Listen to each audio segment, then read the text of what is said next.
Hello, this is Kirill from forexpert.com and welcome to the fourth tutorial in our series of tutorials on testing and optimization in MetaTrader 4. Last time we talked about backtesting and we conducted our very own first backtest in the MetaTrader 4 trading platform. Today we're going to discuss expert properties. As you can see here, I have the MetaTrader 4 platform open in front of me. At the bottom I have the strategy tester window open. Now what we're going to do is we're going to just select any expert advisor of the available ones, and we'll just click this button up here, expert properties. So these are the expert properties, the expert properties settings window, and it has 3 tabs. Right away I'll mention that we won't be talking about the optimization tab today. We'll be talking about optimization parameters in one of the future tutorials in this course. Today we're going to be talking about these 2 tabs. In the testing tab, you can see some controls which are responsible for the overall test parameters. So they're not specific to the expert advisor. You'll see these controls. You'll see that these controls are the same regardless of which expert advisor you're testing. And here you can set the starting deposit, which means the balance on your account at the start of the test, the account currency, and usually people set the account currency to match the currency on their actual real live trading account. And you can also set which kind of positions you want your Forex robot to be able to open. So regardless of the algorithm which is built into your trading system, you can restrict the Forex robot from opening say sell orders, and that way if you choose long only, the trading strategy will be restricted to opening only buy orders, or on the other hand you can restrict it to opening only sell orders by selecting short only. Normally this is rarely used and people tend to stick to both long and short, but in some circumstances this control might come in handy, so it's good to know that it's there. So we'll leave this at long and short. Once again, we won't be talking about optimization in this tutorial, so we'll skip this section over here. And now we'll go to the inputs. And the inputs is the main tab of the expert properties window.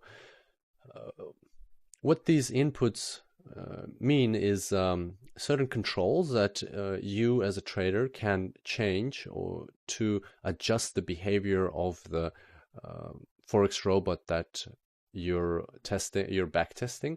And these are the same controls that you will see when you launch an expert advisor on your chart to actually trade. You will see these same controls, and therefore it kind of matches up. So depending on your back test, depending on the settings that you set here, and if you're happy with them, then you can set the same settings in your real when you're trading your real account with that expert advisor. And why would you want to adjust the behavior of the expert advisor? Well, because first of all, you might want to have different presets for different financial instruments or periods, meaning time frames. And that is essential because different financial instruments behave differently, and therefore expert advisors would trade them differently. Also, with time, you might need to change the settings of your expert advisor, or you might have different preferences. For example, here you can see a lots parameter and a maximum risk parameter, which are responsible for the amount of money that the expert advisor trades. So therefore you could adjust this to cater for your risk averseness, your specific risk averseness. Different people would have different levels of risk tolerance. I've prepared a short presentation on expert properties. Let's quickly have a look at that. So you have an expert advisor which you want to conduct a back test for. Usually the expert advisor comes with a user guide or an instruction manual if it's a purchased expert advisor, or if it's something that you developed yourself, then you will know already what the expert properties mean. That is very handy because based on the instruction manual or your intrinsic knowledge of the expert advisor, you can knowingly set these expert properties to certain values, and you will either get unprofitable results like these 2, or if you set the parameters correctly, if you pick the right parameters, you can get profitable results.